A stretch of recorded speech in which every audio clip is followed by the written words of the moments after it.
When Marcus texted me, "Mom, we had to cancel the family trip. Finances won't allow it. We'll reschedule for later," I believed him. I worked all summer long, taking extra shifts while they, as they told me, were also working hard to recover financially. 3 weeks later, I opened Instagram and saw the truth. My daughter-in-law, Chantal, had posted photos of a Caribbean cruise. My whole family was there. Marcus in a crisp white linen shirt, smiling under the sun. Chantal in a fancy, expensive coral dress. My grandkids Jamal and Naomi, sporting designer straw hats that cost a fortune on those ships. Even Chantal's parents, Chuck and Eleanor Holt, were in the picture, toasting with champagne, everyone but me. The caption read, "Unforgettable family vacation." Unforgettable. That word felt like a rusty knife twisting in my chest. I stayed quiet. I didn't cry. I didn't yell. I didn't call them. I simply held my silence and continued with my life as if nothing had happened. But in that instant, something inside of me broke forever. 3 weeks after the discovery, my phone vibrated at 7 o'clock in the morning. It was Marcus. "Mom, I urgently need $6,000. Credit card issue. I'll pay you back next month." I read the message 5 times. Every word was a slap in the face. $6,000 urgent, as always. Just like it had been for the last 8 years. My fingers were trembling when I typed the reply. "Ask your wife's family." 4 words that changed everything. 4 words that cost me decades of submission, but which gave me something I never imagined. Freedom. Marcus tried to call 17 times that day. I didn't answer any of them. Chantal sent me a lengthy message full of confusing explanations about misunderstandings and surprises. I deleted it without reading the whole thing. That same afternoon, I went to the bank and closed the joint account we had shared for years. I canceled the extra cards they held in their names. I blocked the automatic transfers, and for the first time in nearly a decade, I breathed without feeling a hand on my throat. But to understand why those 4 words were so powerful, I need to go back to the beginning. I need to tell you how a 73-year-old Black woman who worked her entire life ended up being the ATM for her own family. How a mother's love became a gilded trap she didn't know how to escape. It all started 8 years ago when my husband, Earl, passed away and left me alone with a paid-for house, a decent pension, and some savings. I was devastated, but Marcus seemed even more affected. He was my only son, my reason for living, and seeing him suffer broke my heart. One afternoon, 2 months after the funeral, he came to visit with Chantal. They sat on the very couch where I'm remembering all this now. And Marcus took my hand with that tenderness he always knew how to use so well. "Mom, I need to ask you for something," he said softly.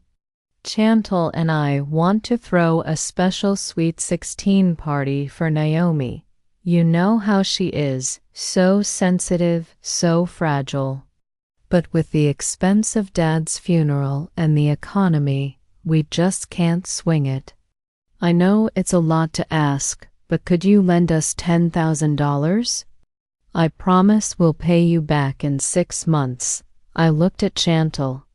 She nodded with a perfect smile, one of those she probably practiced in the mirror. "It's just a temporary loan, Ruby. We want Naomi to have a beautiful memory of this milestone. You understand, right?" Of course I understood. I was the grandmother. I was the one who had to understand. I was the one who had just lost her husband and needed to feel useful. I needed to feel like I still mattered to someone. So I said yes.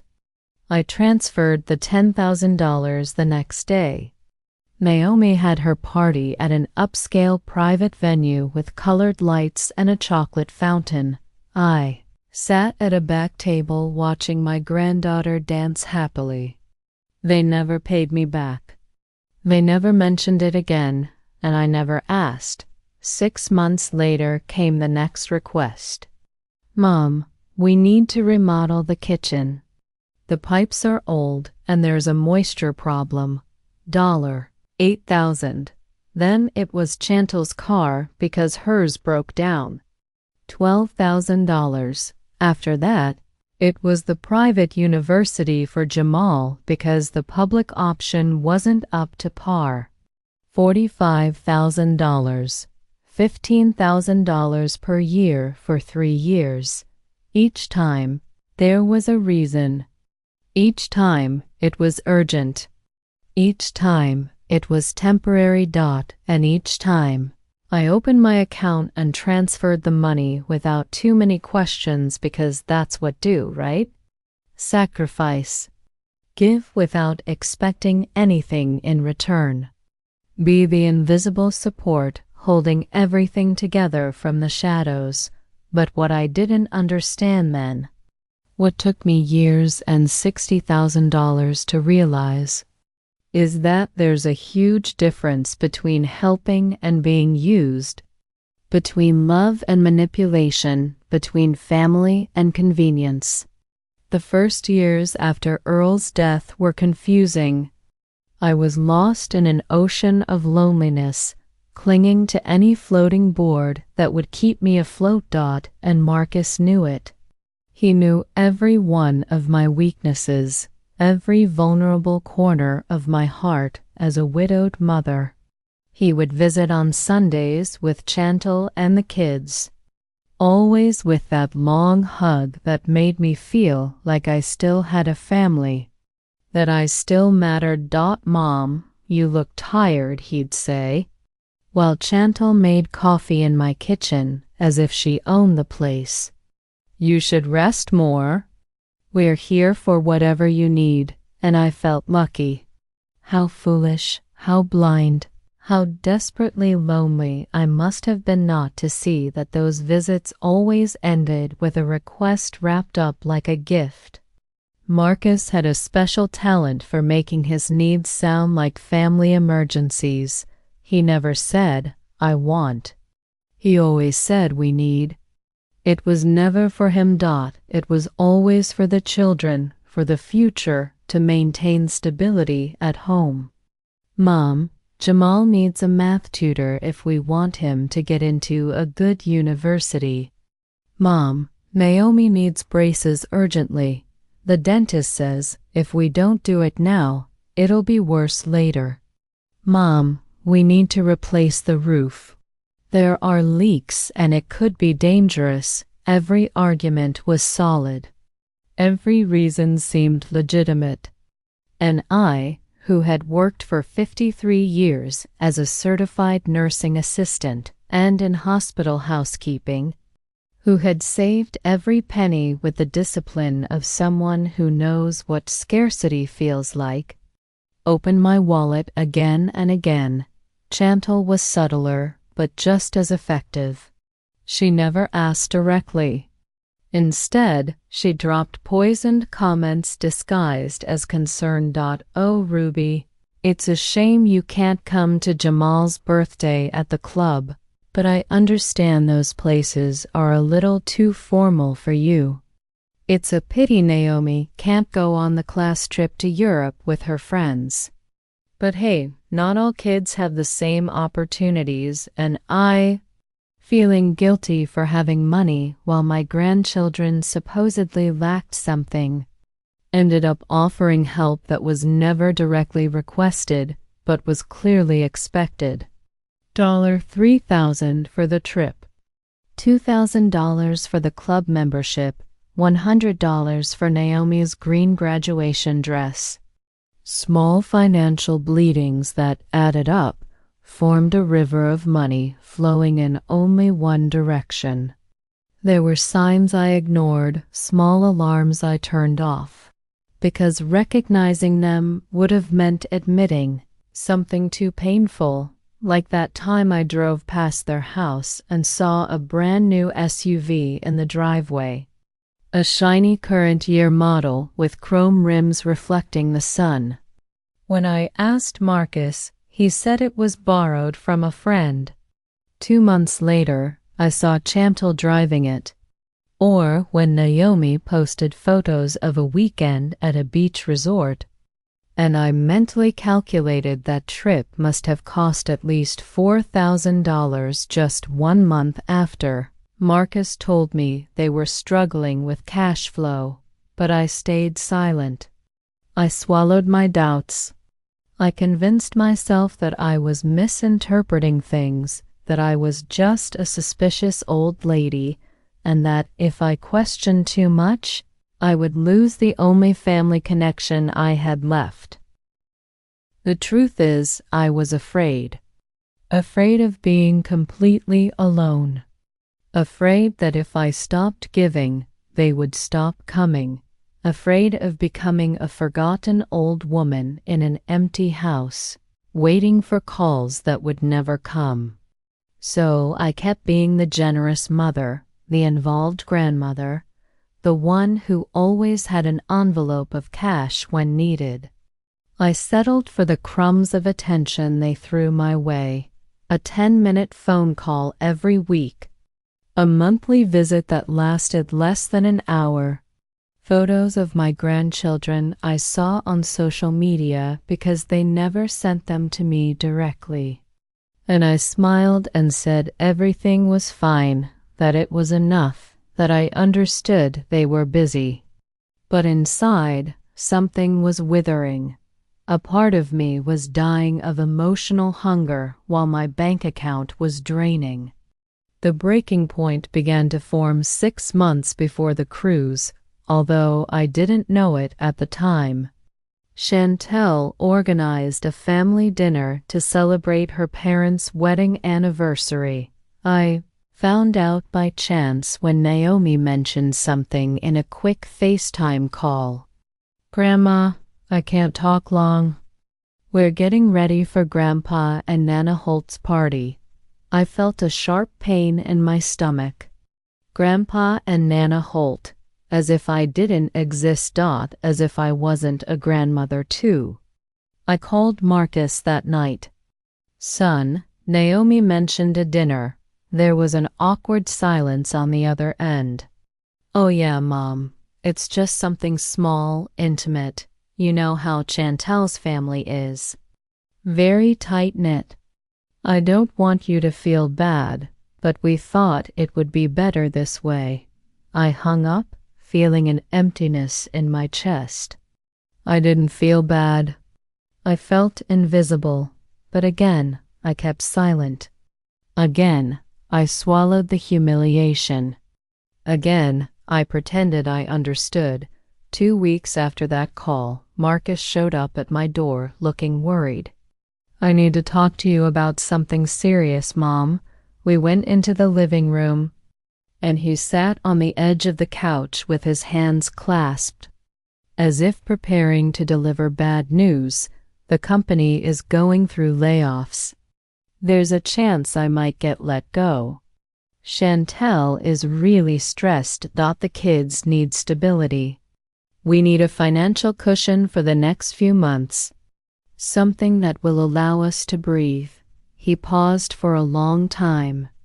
"Could you lend us $20,000? $20,000. The figure hit me like a punch to the gut. It was more than he had ever asked for at once. "Marcus, that's a lot of money," I said, my voice trembling. "I know, Mom. Believe me. If I had another option, I wouldn't ask you, but you're the only person we can trust. You're our safety net, please." His eyes had that scared little boy look that always melted me, and once again, I gave in. I transferred the $20,000 on a Tuesday morning. I remember that day perfectly because I had to go to the bank in person to authorize such a large amount. The teller, a young woman with rectangular glasses, asked me 3 times if I was sure. "It's for my family," I said. She nodded with a professional smile, but her eyes said something else. I had seen that look before. That mixture of pity and silent judgment reserved for older women who seemed too naive. I signed the papers without further hesitation because at that moment I still believed I was saving my son from a real crisis. I still believed the money was a temporary bridge to better times. I still believed in the word family. Marcus called me that afternoon, his voice full of relief. "Thank you, Mom. You don't know the weight you've taken off my shoulders. I promise this is temporary. In 6 months, I'll pay you back in full. I swear." I hung up feeling useful, needed, important. What a bitter irony. The next 2 months were strangely silent. Marcus didn't call as often as before. His texts were short, generic. "All good, Mom. Busy with work." Chantel stopped responding to my messages in the family chat.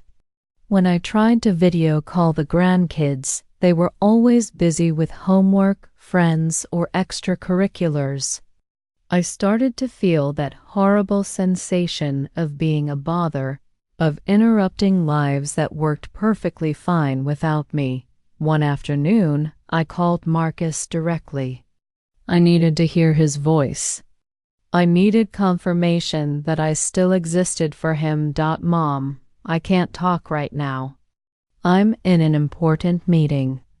"I'll call you back," he said hurriedly. He never called. That night, I sat in the kitchen with a cup of tea that grew cold while I watched the phone in silence, waiting for something I knew wouldn't arrive. It was Dot, my neighbor from the apartment next door, who made me start questioning things. She was 68, a widow like me, but there was something different about her. A kind of quiet dignity, a self-possession I lacked. One afternoon, she invited me over for coffee. "Ruby, forgive me for prying, but I've seen you these past few months, and you look different, quieter. What's going on?" And there, without planning it, unable to hold it in anymore, I told her everything. The loans that were never repaid, the broken promises, the feeling of buying crumbs of attention with $100 bills. Dot listened without interrupting, her brown eyes fixed on mine. When I finished speaking, she sighed deeply. "Ruby, you aren't a mother. You're a bank, and banks charge interest, not just financial, but emotional. What are you getting back for everything you give?" The question haunted me for days. What was I getting back? Rushed calls, obligatory visits, the privilege of being remembered only when money was needed. A week after that conversation, something small but significant happened. It was Jamal's birthday. My eldest grandson was turning 21. I had bought a gift a month in advance, an expensive, genuine leather wallet I knew he would like. I called Marcus to ask what time the family gathering would be. There was an awkward silence. "Ma'am, Jamal just wants something small this year, just with his friends. You know how young people are now, but I'll take your gift to him. Don't worry." I hung up, feeling something new. It wasn't sadness. It was rage. Rage that I wasn't even invited to the periphery of their lives. rage that Jamal had had 21 birthdays, and I had been present at every single one. I had paid for several, and now I didn't even deserve an hour of his time. That night, I opened my laptop and reviewed my bank statements for the last 8 years. I had never done it systematically. I had never added it all up because I was afraid to see the final number. But that night, I needed to know. I needed to quantify exactly how much it had cost to maintain the illusion that I mattered. I opened a spreadsheet and started typing. Naomi's suite, 10,000. Kitchen, 8,000. Chantal's car, 12,000. Jamal's university, 3 years, 45,000. Roof, 7,000. Class trip, 3,000. Club membership, 2,000. And I kept adding dresses, tutors, medical emergencies for which I never saw bills, repairs for things that never broke. When I reached the end, the number on the screen glowed like an accusation. $62,300. $62,300 in 8 years. I stared at that figure until the numbers blurred. That was my life. That was the exact sum of 53 years of working, saving, sacrificing. And what did I have in return? An empty house, a phone that didn't ring, grandchildren who treated me like an awkward obligation, a son who saw me as a solution to his financial problems, not a person. I closed the laptop and something inside me hardened. It was as if a steel door had slammed shut in my chest. I didn't cry. I didn't scream. I only felt a strange coldness, an icy clarity I had never experienced. For the first time in 8 years, I began to wonder if a mother's love had to be synonymous with self-destruction, if giving without limits was a virtue or just cowardice disguised as sacrifice. A week later, the message about the family trip arrived. Marcus called me on a Saturday afternoon. His voice was casual, relaxed. "Mom, I have to tell you something. We had planned a family cruise for this summer, but we're going to have to cancel it. The economy just isn't allowing for those luxuries. We're going to postpone it for next year when things improve." I felt something strange in my stomach, like a silent alarm. "What cruise, son? You never mentioned it to me." "Oh, well, it was an idea Chantal and I had. We wanted to surprise you, but it's better to be realistic, right? No sense in going into debt now. We'll just have a quiet vacation at home." I nodded, even though he couldn't see me. "All right, son. I understand." We hung up, and I stared at the phone with a strange feeling. Something in his tone wasn't right. Something about the story sounded rehearsed, but I decided to believe him. I decided to give him one last chance, the benefit of the doubt. That blind faith that mothers reserve for their children. Even when all the evidence screams that they are wrong. The summer holidays arrived, and I stayed home. I cleaned closets that didn't need cleaning. I reorganized old photos. I cooked elaborate meals for one person and stored the leftovers in the refrigerator until they spoiled. One afternoon, Dot invited me to go with her to a book club for older women at the community center. "No, thank you," I said. "I'm not in the mood." She looked at me with that brutal frankness that only good friends allow themselves. "Ruby, are you waiting for your phone to ring? You're living in pause. That's not life. It's just existing." She was right, but I wasn't ready to admit it. Not yet. 3 weeks passed from the start of the holidays. 3 weeks of almost absolute silence from Marcus. Not a call to ask how I was. Not a simple text to see if I needed anything, nothing. Just that emptiness that felt heavier every day. I tried to convince myself that he was busy, that having a staycation also required time, that he was probably dedicating himself to the kids, enjoying that much-needed rest. But deep down, in that dark place where we keep the truths we don't want to face, I knew something wasn't right. There was a persistent unease, like when you know you forgot something important but can't remember what. That feeling stayed with me from morning until night, settled in my stomach like a cold stone.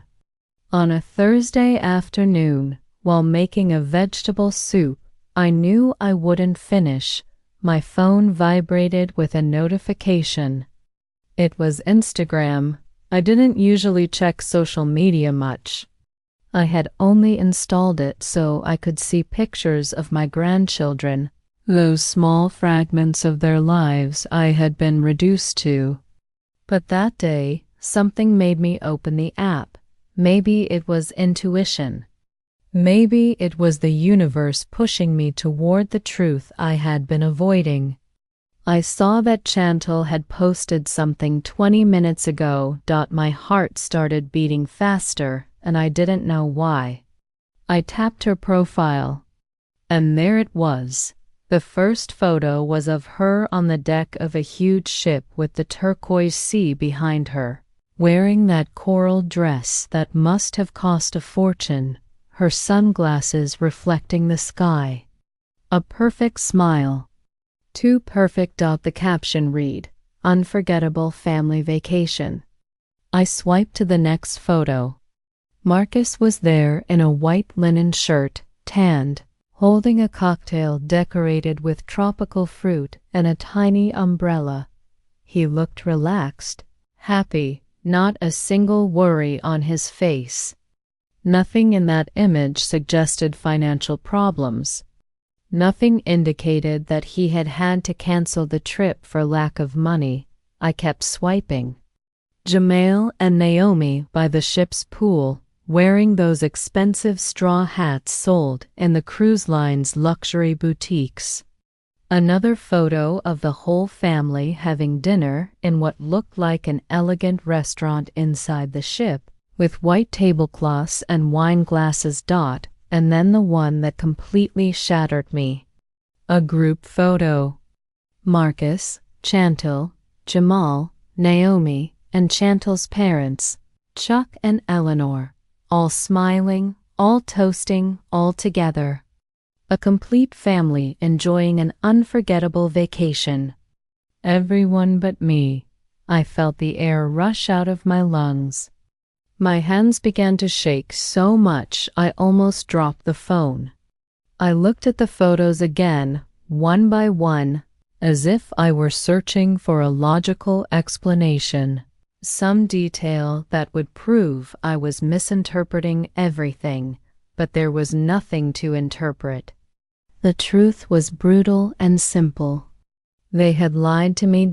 Marcus had looked me in the eye while he had spoken to me on the phone with that serious, worried voice. And he had deliberately lied to me. They hadn't canceled the trip.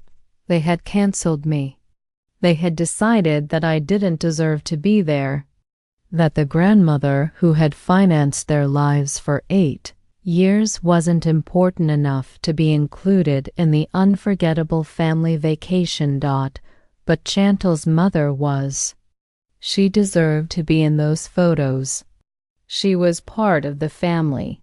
I counted the posts. 14 in total. 14 moments captured and shared with the whole world. 14 proofs that my existence in their lives was completely dispensable. In one of the photos, Chantal posed in front of a giant plate of lobster with the phrase, "When life treats you right, Life. As if life had been the generous one. As if the money for that cruise had fallen from the sky. I started mentally calculating a Caribbean cruise for 5 people. Because obviously Chantal's parents were included in the package. With the ocean view cabins seen in the photos, the elaborate food, the decorated cocktails.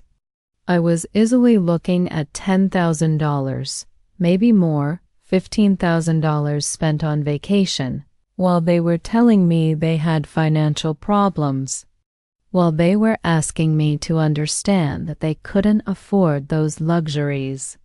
I stood up and walked to the window. My legs felt weak, like they belonged to someone else. Outside, the sun shone indifferently. People walked down the street, living their normal lives while mine fell apart in silence. I took the phone again. This time, I analyzed every detail with a coldness I didn't know I possessed.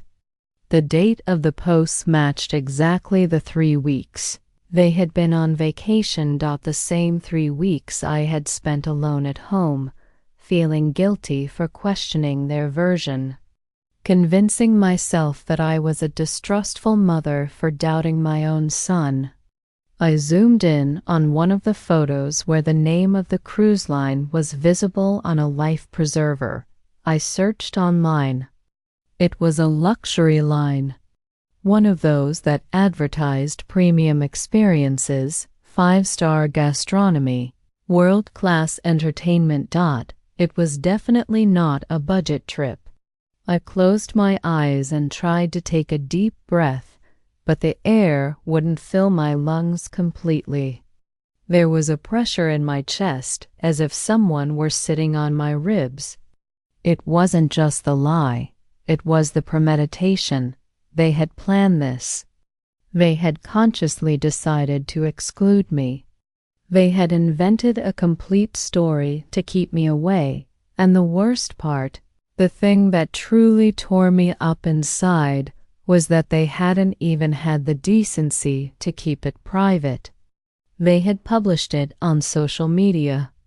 They knew I might see it. Or perhaps, and this was even more painful, they simply didn't care. Maybe they didn't even think about me enough to consider that I would see those photos. Maybe I was so irrelevant in their lives that I wasn't even worth the effort of blocking me from their posts. I sat down again, this time on the floor, my back against the wall. The phone was still in my hand, the photos still on the screen. I thought about all the times I had justified their behavior, all the excuses I had invented in my head to explain their distance, their coldness, their constant requests for money. Followed by long silences, I thought about the $62,300, about every bank transfer, every envelope of cash, every promise of repayment that never materialized. And I asked myself with a brutal, belated clarity if I had ever been anything more to them than a resource. Did my son love me, or did he only love what I could give him? Did my grandchildren truly know me, or did they only know the grandmother who showed up with expensive gifts and financial solutions? The soup on the stove began to boil, and the sound brought me back to reality. I got up, moving on autopilot, turned off the burner, and served a bowl I knew I wouldn't eat. I sat at the kitchen table, the same one where Marcus had made so many of his requests, where Chantal had drunk coffee while dropping her poisoned comments disguised as concern. And there, in that heavy silence, I made a decision. I wasn't going to cry. I wasn't going to call them. I wasn't going to confront them. I wasn't going to give them the drama they probably expected if I ever found out. I was going to do something much more powerful. I was going to stay silent. I was going to wait. And when they needed something again, when they came knocking on my door again with their manufactured emergencies and convenient crises, my answer would be there. But it wouldn't be the answer of the submissive mother I had been for 8 years. It would be the answer of a woman who had finally woken up. I put the phone away without deleting the photos, without blocking anyone, without making any hasty move. This time I was going to be smart. This time I was going to wait for the right moment. 3 weeks, I calculated. In 3 weeks they would be back from the cruise, and then, only then, they would see that something had changed, that the human wallet they had relied on for 8 years had just closed forever. That night, I didn't sleep. I stayed awake, staring at the ceiling, feeling an ancient part of me die, and something new, something harder and stronger, begin to be born from the rubble. The days that followed the discovery were strange. I continued my normal routine, but everything felt different, as if I were watching my own life from the outside. I got up, made coffee, cleaned the house, watched TV, but none of it really touched me. It was like being underwater, where all sounds are muffled and distant. Knocked on my door on Saturday morning. "Ruby, you look terrible. What happened?" She walked in without waiting for an invitation and sat on the couch with that familiarity only true friends allow. I couldn't hold it in anymore. I showed her the photos one by one. She looked at them in silence, her expression moving from surprise to indignation and finally to a cold rage I had never seen in her. "That son of a gun," she said flatly. "Excuse my language, Ruby, but this is unforgivable. This isn't carelessness. This is calculated cruelty." I nodded without saying anything because if I opened my mouth, I knew I would break. Stayed with me that day and the next. She didn't try to give me empty advice or platitudes about forgiveness and family. She was just there. She forced me to eat when I wasn't hungry. She made me walk in the park when I wanted to stay locked up.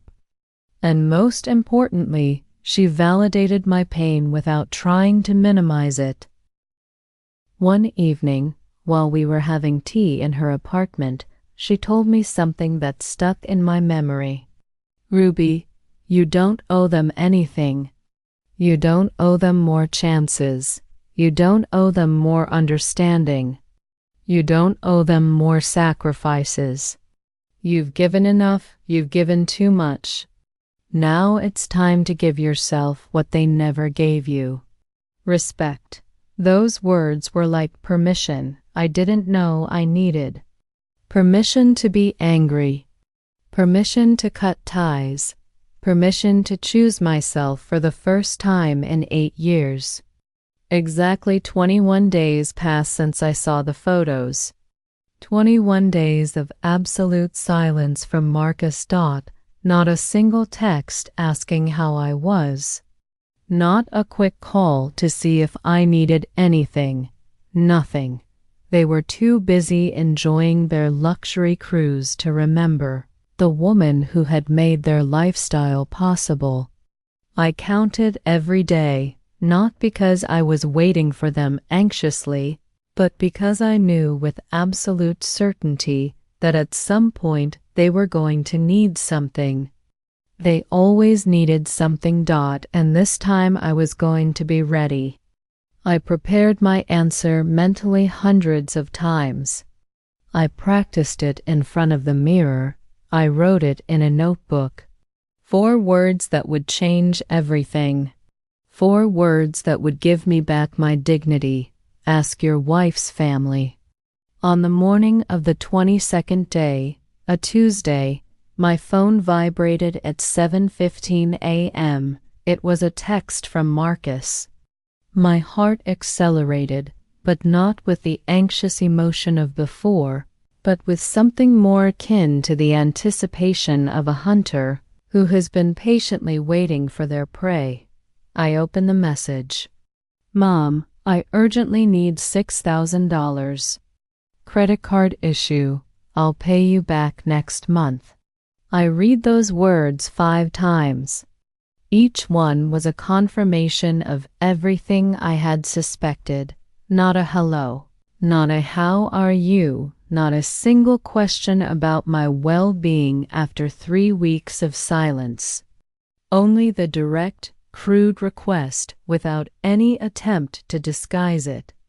$6,000, urgent as always, as if the last 8 years had taught them nothing, except that Mom always says yes. Mom always opens her wallet. Mom always understands, but this mom had died 3 weeks ago in front of those cruise photos. This was a new woman. A woman who had seen the truth and could no longer close her eyes. My fingers were trembling when I began to write the reply. Not from fear or doubt, but from an emotion I was slow to recognize because I had never felt it directed toward my son. It was power. It was control. It was the cold satisfaction of finally setting a boundary after years of being an open door. I wrote, "Ask your wife's family." I added nothing else. No explanations, no accusations, no emojis to soften the blow. Just those 4 words, send. The blue check mark appeared, indicating the message had been delivered. And then almost immediately the 2 blue checks, read. I imagined his face. The initial confusion, then the discomfort, finally the panic. When he understood that something fundamental had changed, I didn't have to wait long. 30 seconds later, my phone started ringing. Mark is calling. I didn't answer. He called again and again and again. I counted 17 calls in the next 3 hours, 17 desperate attempts to regain control of the situation, to put me back in my place as the obedient solution-dispensing mother. But I didn't answer any. Every rejected call was an act of personal revolution. Every ignored ring was a declaration of independence. I was shaking, I won't lie. Years of conditioning screamed at me to answer, to hear his side, to give him the benefit of the doubt. But there was another voice, newer but stronger, that reminded me of the cruise photos, that reminded me of the $62,000, that reminded me that I too deserved respect. At 2 o'clock in the afternoon, a message arrived from Chantal. It was long, full of exclamation points and capital letters. Ruby, I don't understand what's going on. Marcus is so worried. There must be a misunderstanding. Can we please talk like adults? The children are confused. You can't do this to your own family. I read the message with a calm that surprised me. There was the classic manipulation, making me the villain, making my refusal sound like an attack on the family. As if I were the one who had broken something. As if setting a boundary after years of abuse was an unforgivable crime. I noticed that she didn't once mention the cruise. Not an apology, not a recognition of the lie, just indignation at my audacity to say no. I deleted the message without replying. That was going to drive her crazier than any words I could write. That same afternoon, my hands still trembling but with a determination that grew with every minute, I went to the bank. I asked for the same teller with the rectangular glasses who had helped me when I transferred the $20,000. She recognized me immediately. How can I help you today, ma'am? I need to close the joint account I have with my son, I said. My voice sounded firmer than I expected. I also need to cancel all the extra cards in their names and block any automatic transfer authorizations. She blinked, surprised. Are you sure? It's an important decision. I am completely sure, I replied. I've never been sure of anything in my life. I filled out the necessary forms. I signed where indicated, and with each signature, I felt like I was reclaiming pieces of myself that I had given away thinking I was buying love. The process took almost 2 hours, while the teller processed everything in the system. I sat in that uncomfortable plastic chair and felt something strange. Peace. It wasn't the quiet, warm peace of movies. It was something closer to the silence after a storm. When everything is broken, but the rain has finally stopped. The teller handed me the final documents. The joint account is closed. The cards are canceled. They no longer have access to your funds, ma'am. Thank you, I said. And then, without planning it, I added, I should have done this years ago. She looked at me with a sad understanding. Better late than never. Sometimes love makes us blind. I left the bank feeling that I had left behind more than just a bank account. I had left 8 years of being invisible, dispensable, useful, only when money was needed. When I got home, I had 32 unread messages. Marcus, Chantal, even Jamal had texted asking what was wrong with Grandma. I quickly reviewed them all. None asked how I was. None offered an apology. All demanded explanations, as if I owed them justification for protecting myself. The last message was from Marcus, and it read, Mom, this is ridiculous. You are an adult. You can't act like a child just because you got upset about something. Call me, and let's talk like civilized people. I read those words, and something inside me hardened even more. That's how he saw me. As a child throwing a tantrum, not as a woman who had been lied to, used, and deliberately excluded. Not as a mother who deserved a minimum of consideration. Just as a source of money that was malfunctioning and needed to be fixed with condescending words. That night, I sat down to eat alone, as I had for the last 3 weeks. But this time it was different. I set the table properly. I used the nice plates I saved for visitors who never came. I served the meal in reasonable portions. I ate slowly, savoring every bite. And for the first time in a long time, I didn't feel that horrible emptiness in my chest.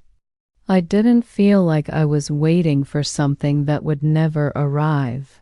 I was simply present in my own life. After dinner, I made myself some tea and sat on the couch with a book I had bought months ago but never opened.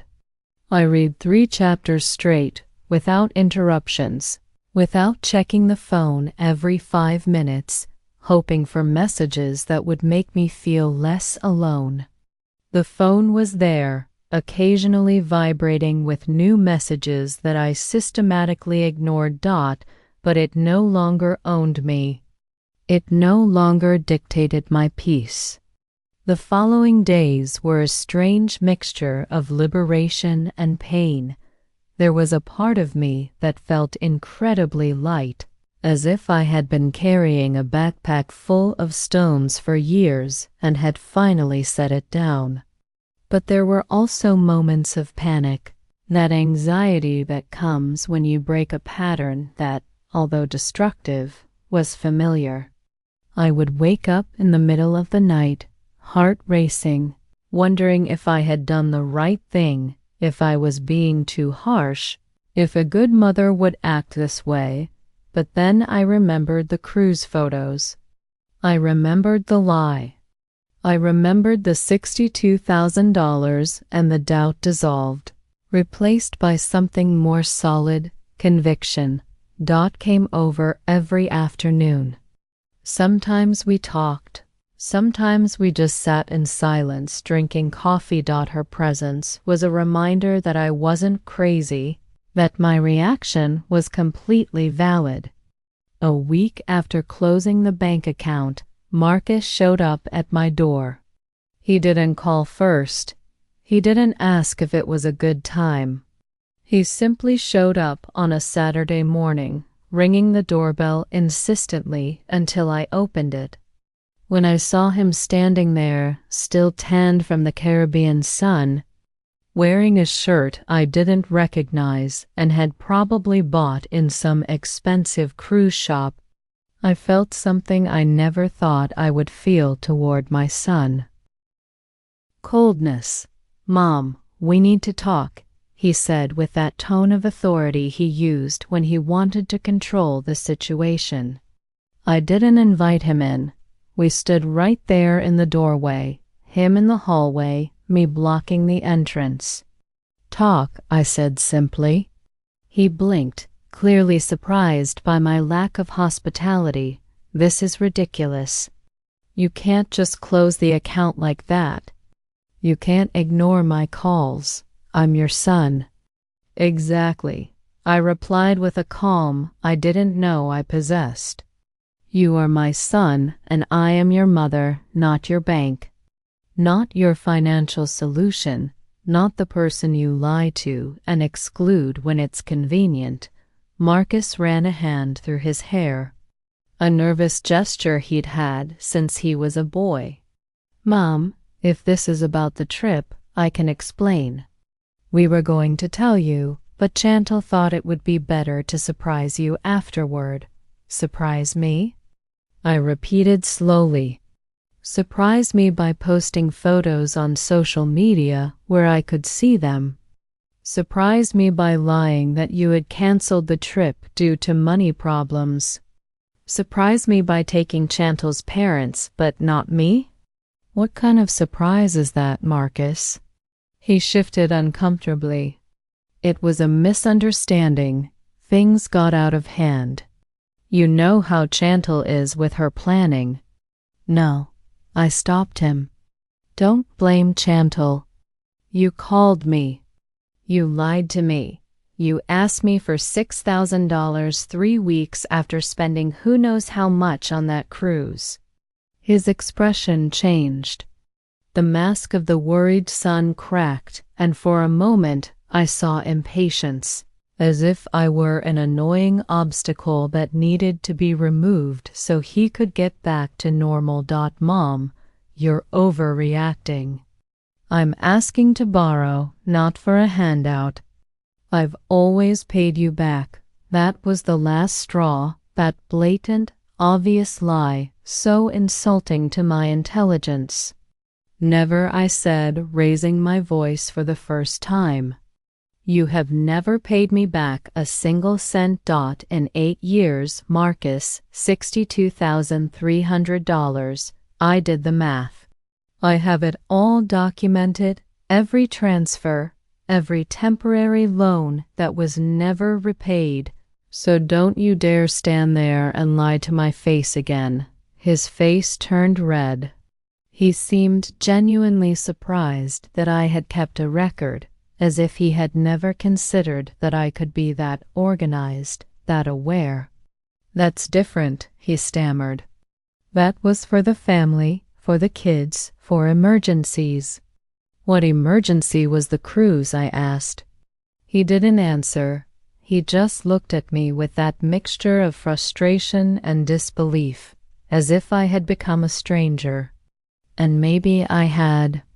Maybe the mother he knew, that woman who said yes to everything, who swallowed every story, who prioritized his needs over her own dignity, had died sometime over the last few weeks.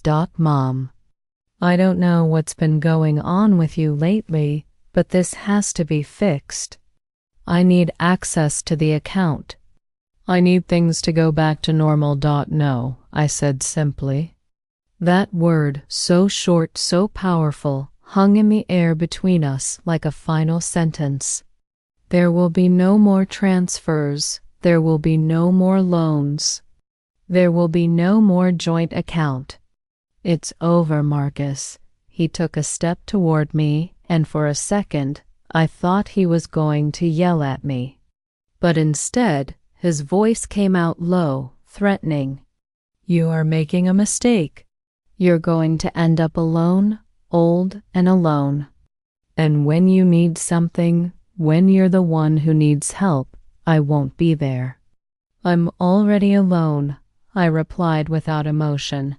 I've been alone for 3 years, ever since you decided I was only valuable when I could give you something. And you know what? I prefer to be truly alone than to be surrounded by people who only see me as a walking wallet. Marcus shook his head, his expression hardening. You're selfish. After everything we've done for you, Chantal includes you in family gatherings. The kids call you, I come visit, and this is how you repay us? Every word was a revelation. So my presence in their lives was a favor they were doing me. The crumbs of attention I received were a payment for my financial generosity. Not love, not family, just a transaction. Go, I said. My voice sounded tired. Now, get out of my house, Marcus. He stared at me for a long moment, perhaps expecting me to break, to give in as I always had. But I held his gaze without flinching. Finally, he turned around. You're going to regret this, he said over his shoulder as he walked toward the elevator. I don't think so, I murmured when the door closed. I stood there for several minutes, processing what had just happened. I had confronted my son. I had set boundaries. I had said no. And the world hadn't ended. The sky hadn't fallen. I was still breathing. I was still standing. I was still myself, only now with a little more dignity intact. That afternoon, Dot knocked on the door as if she had sensed I needed her. I told her everything. She hugged me for a long time. I'm proud of you, she whispered. I know it hurts. I know it's hard. But what you did today was an act of self-love. We cried together, not exactly tears of sadness, but something more complex. It was like crying for a version of myself that had died, a version that thought her worth lay in how much she could give, how much she could endure, how much she could sacrifice. Didn't leave that night. She stayed for dinner, and then we watched an old movie on TV. It was the first time in months I had genuinely laughed. The first time I enjoyed a moment without that background anxiety, waiting for the phone to ring, for someone to need me, for me to have to be available. The following days were quieter. Marcus didn't come back. Chantal's messages became less frequent until they disappeared completely. It was as if they had understood that this time I wouldn't give in. Or perhaps they had simply found another source of funding, and I was no longer necessary. Whatever the reason, the silence was a relief. I started doing things I had postponed for years. I signed up for a painting class at the community center. I met other women my age who were also rediscovering themselves after years of living for others. One of them, Yvette, had gone through something similar with her own children. We quickly became friends, united by that silent understanding that only comes from having survived the same thing. One morning, 2 weeks after Marcus's visit, I went to a travel agency. I had seen an ad for tours in Italy, and something in me woke up. I want information about this trip, I told the agent, a young woman with a kind smile. She showed me photos of Rome, Florence, and Venice, places I had always wanted to see but had postponed because there was always something more important to spend the money on. Always someone else who needed it more than me. How much does it cost? I asked. She gave me the price, $4,500 for a 10-day all-inclusive tour. 6 months ago, that number would have seemed impossible to spend on myself, too selfish, too frivolous. But now, after everything I had been through, after finally understanding that my life also had value, that number seemed perfectly reasonable. I'll take it, I said. The agent blinked, surprised by my quick decision. Are you sure? Do you want to think about it? I don't need to think about it, I replied. I've been thinking all my life. It's time to act. Booking that trip was the first truly selfish act I had done in decades. And I say selfish without the negative weight that word had always carried for me. It was selfish in the pure sense. Something just for me that didn't benefit anyone else. That didn't solve anyone's problem except my need to live before it was too late. I left the travel agency with the documents in hand and a strange feeling in my chest that took me a moment to identify. It was excitement. It was anticipation. It was the feeling of having something to look forward to that involved no one but myself. I called from the street. I did it, I said as soon as she answered. I booked the trip to Italy. She screamed with delight on the other end of the line. Ruby, I'm so proud of you. When do you leave? In 6 weeks, 10 days touring cities I had only seen on postcards. We hung up and I stood there on the sidewalk, smiling like a fool, feeling the sun on my face, and thinking that maybe, just maybe, at 73, I was finally learning to live for myself. The following weeks were a whirlwind of preparation. I bought a new suitcase because the one I had was old and full of memories of family trips I never really enjoyed. I went to a clothing store and tried on dresses I never would have dared to wear before. I bought a mustard-colored one, cheerful, bold, completely different from the gray and beige tones I had worn for years to avoid drawing attention. The saleswoman, a young woman with tattoos on her arms, told me, "It looks gorgeous on you. You look radiant," and I looked in the mirror, and for the first time in a long time, I liked what I saw. I wasn't the invisible grandmother. I wasn't the rejected mother. I was Ruby, a 73-year-old woman who was choosing herself. I bought the dress and 2 more. I also bought comfortable walking shoes, a small camera for photos, and a notebook to write down my impressions of the trip. And Yvette helped me plan. We reviewed maps, researched restaurants, and made lists of places I couldn't miss. It was fun. It was light. It was everything my family gatherings never were. There was no hidden tension. There were no requests disguised as conversation.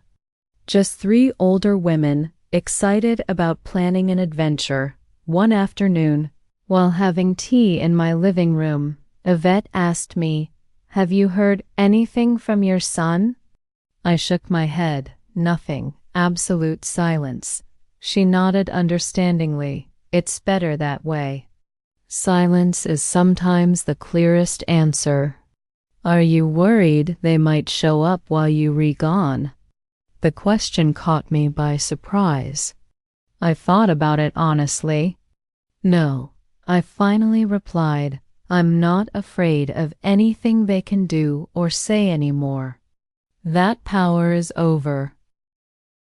2 weeks before the trip, something unexpected happened. I received an email from an address I didn't recognize. The subject line read, "Regarding Marcus and Chantal." I opened it with curiosity and a little caution. It was from Chuck Holt, Chantal's father. The message was formal but direct.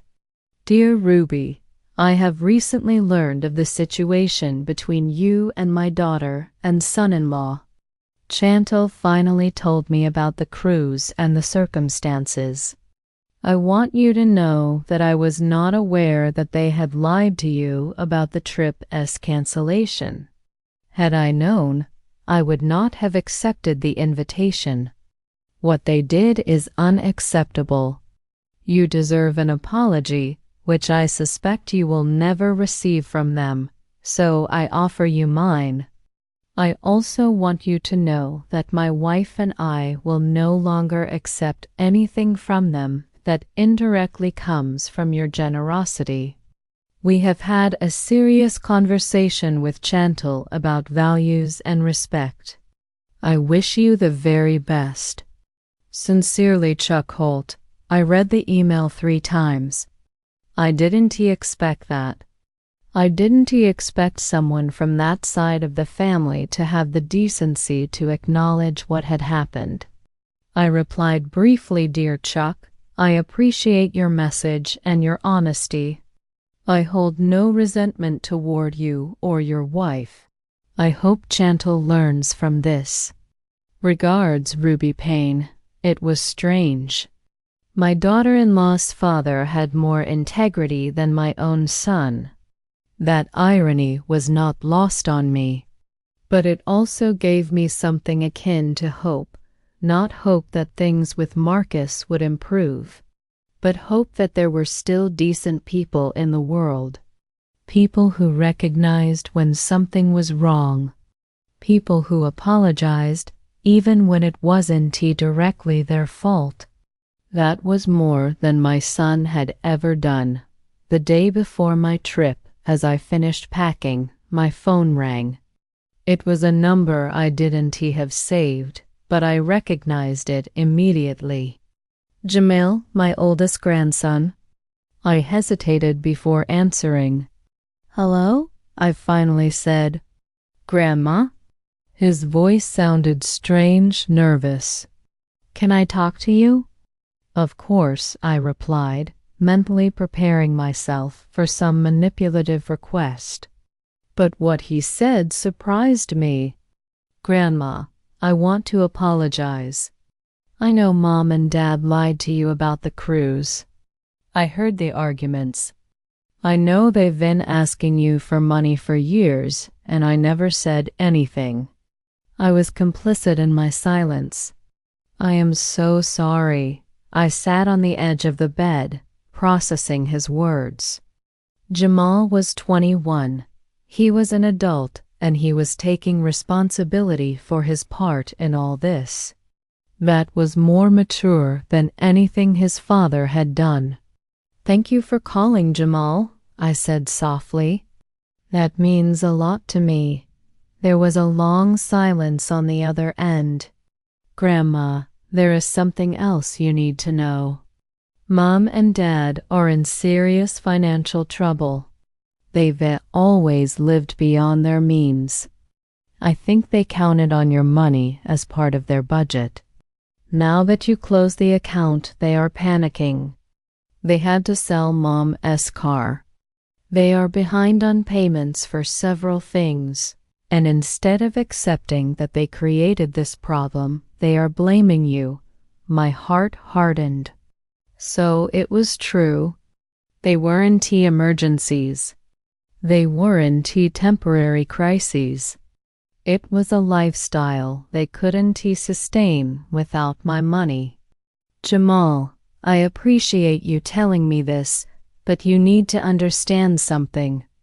I am not responsible for your parents' financial problems. They are adults. They made their decisions. Now they have to live with the consequences. I know, he said quickly. I'm not calling to ask you to help them. I'm calling because I want you to know that I done to think like them. That I understand what they did to you was wrong. And that if you ever want to have a relationship with me independent of them, I would like that. Those words touched me deeply. It was the closest thing to a victory I could expect from this situation. Not getting my son back, but maybe eventually having a real connection with my grandson, one based on mutual respect, not financial transactions. I would like that too, Jamal, I replied, my voice cracking. Thank you for calling. Take care of yourself. You too, Grandma, and enjoy your trip. Naomi told me, you deserve it. We hung up, and I sat there with the phone in my hand, crying softly. But this time, they weren't tears of pain. It was something closer to relief. The validation of knowing I wasn't crazy, that my reaction had been justified. The next morning, Dot and Yvette accompanied me to the airport. I had my new suitcase, my mustard dress carefully packed, my camera, my notebook, and for the first time in 8 years, I carried something more important, hope. Hope that life still had good things reserved for me. That it wasn't too late to be happy. That 73 wasn't the end, but perhaps a new beginning. We hugged at the airport entrance. Dot squeezed me tight. You're going to be incredible, she whispered. You'll come back renewed. Don't let anything or anyone take this from you. I promise, I said. And I meant it. I walked through airport security feeling lighter than I had in years. Every step away from my old life was a step towards something new, something mine, something no one could take away from me because I hadn't bought it with their approval or their presence. I had bought it with my own money, earned by my own work, for my own happiness. The flight was long, but I didn't care. I looked out the window at the clouds, thinking about everything I had gone through to get there, the $62,000 lost, the lies discovered, the difficult confrontations, the boundaries set, and finally, this freedom. When the plane landed in Rome, I got off with the other passengers and, for the first time in a long time, I wasn't thinking about anyone else. I wasn't worrying about whether Marcus needed something. I wasn't feeling guilty about spending money on myself. I wasn't justifying my decisions to anyone. I was just there, present, alive, ready for 10 days of discovery, not just of Italy, but of myself. Who was Ruby when no one else was watching, when no one else was asking, when no one else mattered but me? Italy was a revelation, not just for the stunning architecture or the delicious food or the history-filled streets. It was a revelation because I discovered that I could be happy alone, that I didn't need my family's validation to feel that my life had purpose, that at 73 I could still surprise myself. The first day in Florence, I walked until my feet ached. I visited the Uffizi Gallery and stood in front of a painting for 20 minutes, just feeling. No one rushed me. No one asked when we were going to eat. No one complained about being bored. It was just me and the art and the comfortable silence of being at peace with myself. Ate at a small trattoria where the waiter, an older man with a gray mustache, treated me as if I were the most important customer in the world. He recommended a wine. He told me stories about the neighborhood, and I laughed genuinely for the first time in months. In Venice, I sat by the water and watched the canals. The water was a color I had never seen in person. There were families playing, young couples holding hands, and older people like me walking along the edge. Everyone seemed to be exactly where they should be.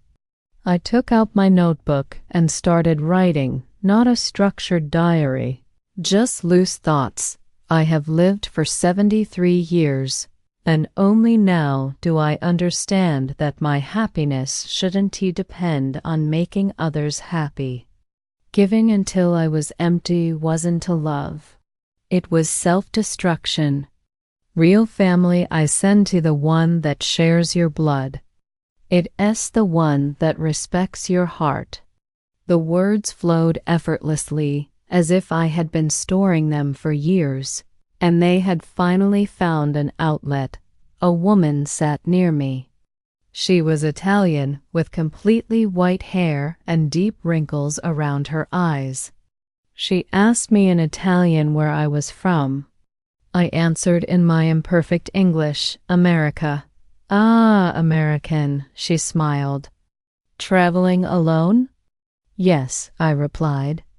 And for the first time, that phrase didn't sound sad or lonely.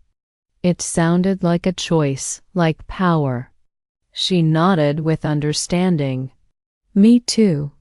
My children want me to stay home, to wait for them, to be available when they need me. But I decided that my last years will be mine. We looked at each other, and in that moment, we shared something that needed no words. That silent understanding between women who have lived whole lives prioritizing others and have finally decided to prioritize themselves. We talked for an hour. She told me about her life, her disappointments, her small acts of rebellion. I told her my story. She listened without interrupting, and when I finished, she placed her wrinkled hand on mine. You did the right thing, she said simply. Forgiveness is important, but self-respect is sacred. We said goodbye with a hug, and I never saw her again, but her words stayed with me. In Florence, I visited the Duomo and climbed to the top. The steps were steep, and my breathing grew labored, but I didn't give up. When I reached the top, the view of the city took my breath away. Everything looked small from up there, my problems, my pains, my ungrateful son. Everything was tiny compared to the vastness of the world. I took out my camera and took photos. Not to show anyone, but to remember this moment. To have physical evidence that Ruby was here, that she existed beyond being a mother, a grandmother. A wallet. A young couple asked me to take their picture. I did it gladly. Then they insisted on taking one of me. I hesitated. I wasn't used to being the center of attention, but I accepted. I stood in front of the overlook with the wind moving my gray hair, and I smiled. A real, unforced smile. When I saw the photo afterward, I barely recognized myself. There was something different in my eyes, something akin to freedom. Every city taught me something. In Venice, as I watched the gondolas, I understood that the most valuable things require patience and care, and that I had spent all my patience on people who didn't value it, forgetting to build something beautiful for myself. In Rome, as I ate authentic pasta, I understood that nourishing my body and soul wasn't a selfishness. It was survival. I had spent years feeding others while I starved emotionally. In each place, I left something behind. Not physical things, but pieces of the old Ruby, the one who was afraid, the one who felt guilty, the one who thought her worth resided in her usefulness. That woman was left behind in every Italian city, until only the new Ruby remained, the one who knew her value, the one who didn't ask permission to be happy. Throughout the trip, I kept my phone in airplane mode most of the time. I only turned it on once a day to send a quick text to Dot, telling her I was okay. I didn't check for messages from Marcus. I didn't look for updates on social media. I didn't allow myself to be reabsorbed into that world that had consumed me for so long. And it was liberating. It was like detoxing from an addiction I didn't know I had. The addiction to being needed. The addiction to feeling that I mattered, even if it was only for my money. I was learning to matter to myself, and that was enough. On the last day of the tour, the group had a farewell dinner in Rome. There were 15 of us from different countries and ages. During dinner, the guide asked us to share what the trip had meant to each of us. When my turn came, I hesitated. I wasn't good at speaking in front of groups, but something pushed me to be honest. This trip, I began, my voice trembling, wasn't just about seeing Italy. It was about seeing myself after years of being lost in the needs of others. I came here after cutting financial ties with my son who was using me like a bank. I came here after deciding that my last years were mine, not for people who only value me for what I can give. And I discovered that I can be happy alone, that chosen solitude is better than company that makes you feel invisible. So this trip saved my life, not literally, but it saved what was left of my dignity. When I finished, there were tears in my eyes, and also in the eyes of several people in the group. A woman from Canada stood up and hugged me. "Me too," she whispered. "I'm learning that too." We hugged like sisters in pain and in healing. That night, in my hotel room, I finally turned my phone on completely. I had 53 unread messages. Most were from unknown numbers, some from Chantal, a few from Marcus. I opened one at random from Chantal. It read, "Ruby, Marcus and I are having serious financial problems. We had to sell the car. The kids are suffering because of your selfishness. I hope you're happy." I read the message without feeling anything, neither guilt nor rage, only indifference. It was fascinating how someone could take zero responsibility for their own decisions. How they could spend money they didn't have on a luxury cruise and then blame me for the consequences of their actions. I deleted the message. I checked a few more. All had the same tone: accusations, manipulation, attempts to make me feel guilty, but this time it didn't work. The part of me that responded to manipulation had died.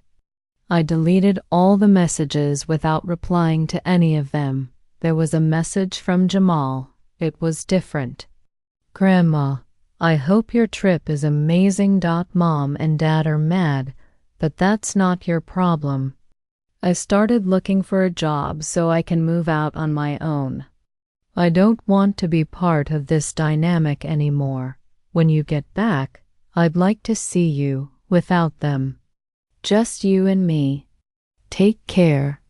That message made me cry, but they were good tears, tears of hope. My grandson was breaking the pattern. He was choosing to be different, I replied briefly. "Jamal, the trip was transformative. I love to see you when I get back. I'm proud of you for making your own decisions." "I love you, Sand." Then I turned off the phone again. Tomorrow I would fly back home, but I wouldn't be the same woman who had left. That Ruby had stayed somewhere between Rome and Venice. The one returning was stronger, more aware, more complete. The flight back was different from the outbound one. This time I wasn't looking ahead with nervous hope. I was looking back with gratitude for every lesson learned, for every boundary set, for every time I chose my peace over their approval. When the plane landed, Dot and Yvette were waiting for me. They ran toward me when I came out, and the three of us hugged, crying and laughing at the same time. "You look different," Dot said, pulling back to look at me closely. "There's something in your eyes." "I am different," I confirmed. "I am complete." On the way home, I told them about the trip, the cities, the woman on the water's edge, the farewell dinner, and they listened with the attention that only true friends give. When we arrived at my apartment, something surprised me. There was a box in front of my door. The box was wrapped in plain brown paper with no sender label ... and Yvette looked at each other cautiously. "Do you want us to stay while you open it?" Yvette asked.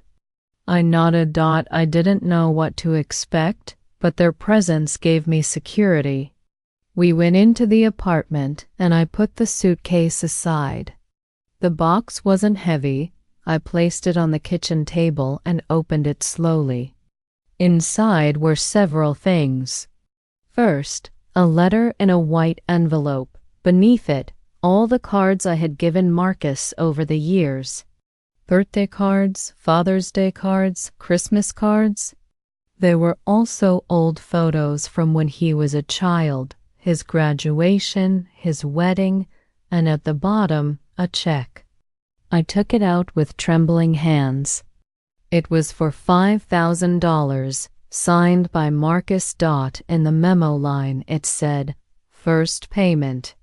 I stared at the check for a long time, unsure how to feel. Dot broke the silence. "Read the letter," she said softly. I opened the envelope. The handwriting was Marcus's, that slanted script I had known since he learned to write.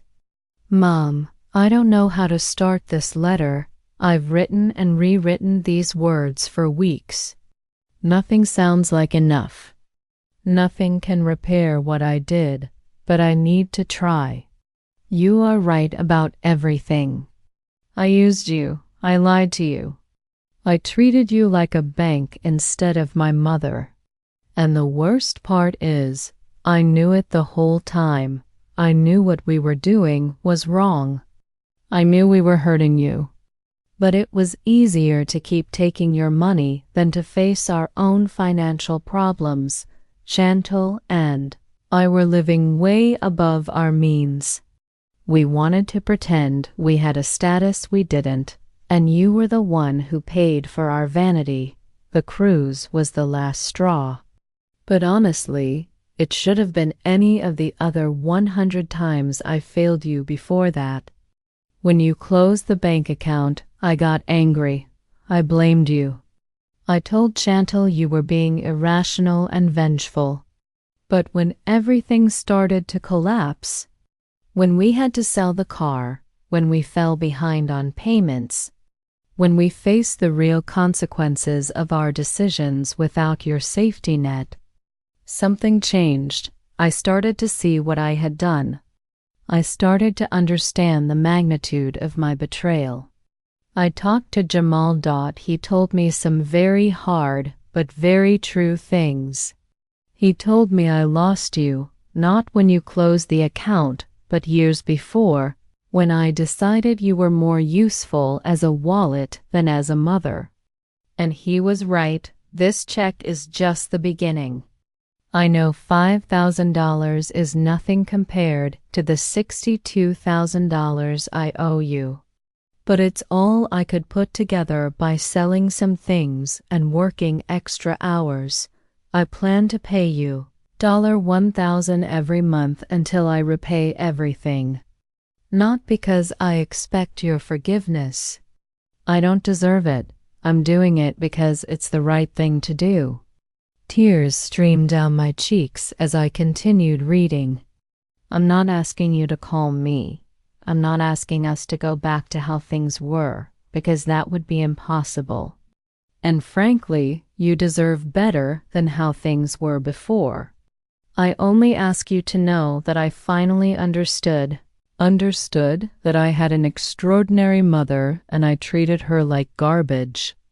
I understood that the love you gave me throughout my life was invaluable, and I repaid it with indifference and usage. Chantal and I are in couples therapy. I'm also going to individual therapy. We are facing our problems head on for the first time in our marriage. It's painful and difficult, but necessary. The grandkids are also learning about financial responsibility and treating family with real respect, not transactional respect. I love you, Mom. I am so sorry I hurt you, Marcus. I folded the letter slowly and placed it on the table. And Yvette looked at me expectantly.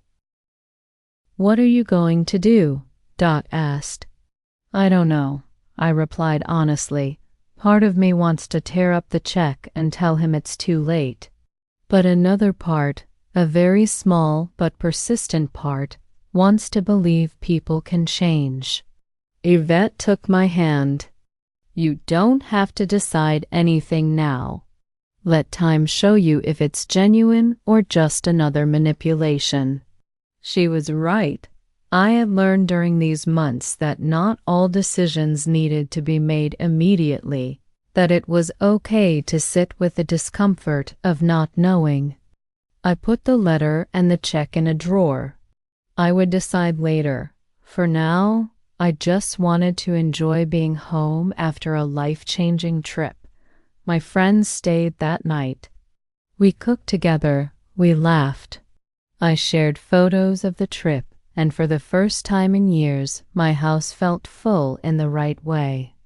The following days were about adjusting. I returned to my routine, but it was different. I no longer spent hours looking at the phone, waiting for messages that would make me feel needed. Instead, I filled my time with things I genuinely enjoyed.